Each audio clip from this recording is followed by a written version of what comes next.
कब कंपटीशन अर्थात युद्ध नहीं रहा? क्या तुम्हें पता है, जब तुम वीर में मौजूद स्पर्म थे तब अपने करोड़ों सगे भाइयों से रेस लड़ रहे थे। सबको पिछाड़ मैं ही जन्म लूंगा।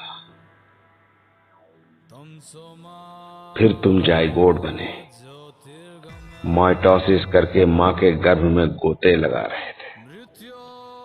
हर तरफ समुद्री पानी, तुम्हारी सांस तक नहीं थी, मछली के जैसा गिल्स था। फिर रीढ़ बनी, तुमने वो सारे जीवन जिए जो आज तुम समुद्री जीवों के देखते हो। फिर अंत में तुम स्तनधारी बन गए। उसके बाद तुम्हें मनुष्य का स्ट्रक्चर मिला। पैदा हुए, तुम्हारा कंपटीशन शुरू हो गया। स्कूल गए, तुम्हें तुम्हारी जैसी भीड़ मिली। नंबरों का कंपटीशन। पढ़कर निकले, कॉम्पिटिटिव एग्जाम का प्रेशर। पान की ढाबली लगाने गए, अगल बगल देखा पहले से ही ढाबलियां मौजूद है। रिक्शा चलाने का मूड बनाया, देखा पहले से ही लोग रिक्शे चला रहे हैं। कंपटीशन हमेशा से रहा है, युद्ध हमेशा से रहा है, हमेशा रहेगा। योग्यतम की उत्तर जीता इसी को कहते हैं। क्या सोच रहे हो? YouTube चैनल बनाओगे, वहां भी कंपटीशन। और क्या सोच रहे हो? पकौड़ा तलोगे, वहां भी कंपटीशन। मॉडलिंग करोगे, वहां भी भीड़। तुम्हारा कंपटीशन युग परिवर्तन के बाद कम होगा, खत्म भी नहीं होगा, कम होगा। उसके बाद क्या? अमर हो जाओगे? नहीं, मरना तो सबको है। अमर तो भगवान का भी शरीर नहीं। फिर अगला जन्म लोगे, शेर बनोगे, फिर कंपटीशन। बकरी बनोगे, फिर कंपटीशन। मोर बनोगे, छिपकली बनोगे, मेंढक बनोगे, क्या बनोगे अगले जन्म में? हर जगह कंपटीशन। आखिर कब खत्म होगा तुम्हारा कंपटीशन?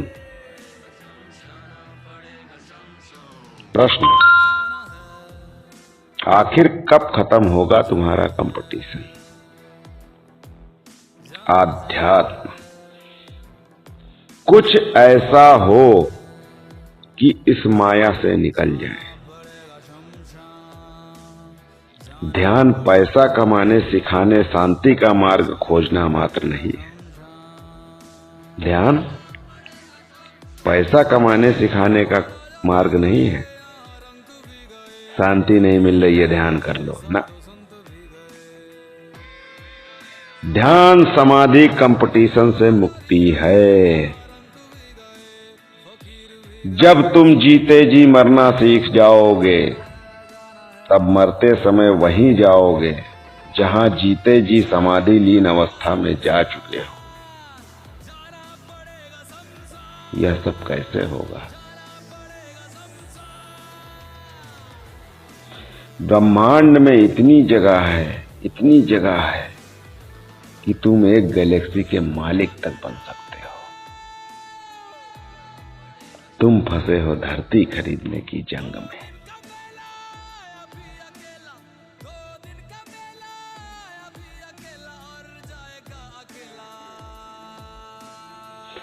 कलयुग में किसी ऋषि के पास दिव्यास्त्र नहीं है,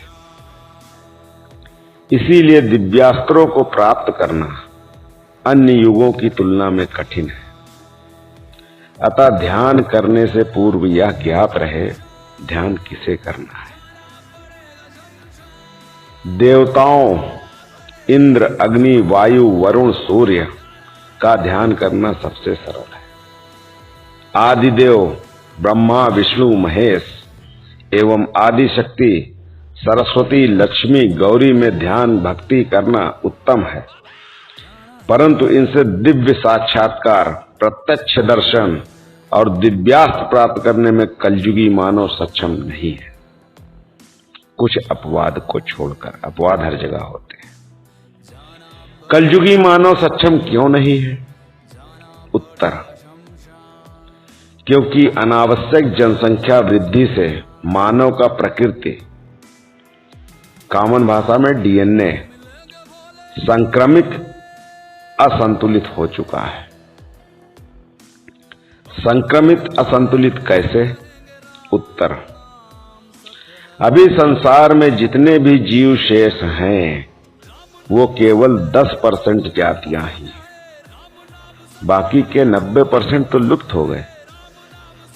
यदि संसार में किसी जीव का स्वार्थ अनावश्यक बढ़ जाता है, तब वह अत्यंत दुर्बल अल्प बुद्धि जातियों के जीवों पर स्वार्थ पूर्ति के लिए अत्यधिक अत्याचार करता है। मनुष्य के अनैतिक, विवेकहीन, स्वार्थवश लगभग 90% जीवों के जाति लुप्त हो चुके हैं, अर्थात इनके जड़ ही लुप्त हो गए, बस चेतन ही बच गए। अब इन 90% चेतनाओं को पर्याप्त जड़ नहीं मिलता, इसीलिए ये बचे हुए 10% जड़ में ही इन चेतनाओं को जन्म लेना पड़ता है और इन्हीं 10% जड़ की जनसंख्या में वृद्धि करके भरपाई करते हैं। सरल अर्थों में समझ लीजिए, यदि मनुष्य के कारण कोई जीव लुप्त हो जाता है तो उस जीव का वर्तमान भविष्य का असंख्य वंश, जीव रूपी जड़ भी समाप्त हो जाता है। इस असंख्य जीवों की भरपाई कैसे होगी? उत्तर, मायावी संसार में जड़ अर्थात प्रकृति, चेतन अर्थात पुरुष का संतुलन आवश्यक है। संतुलन नियमानुसार ये लुप्त जीव मनुष्य रूपी जड़ में जन्म लेते हैं, तभी संसार संतुलित रहेगा। लुप्त जीवों को जड़ तो मिल गया, परंतु संक्रमित असंतुलित मनुष्य के चेतन के मूल्य पर। अंत में प्रकृति जड़ अर्थात पुरुष चेतन संतुलन ही रहता है, बस असंतुलित होता है तो यह माया रूपी संसार। तभी बोला जाता है माया असत्य है, रूप का अंतहीन चक्र।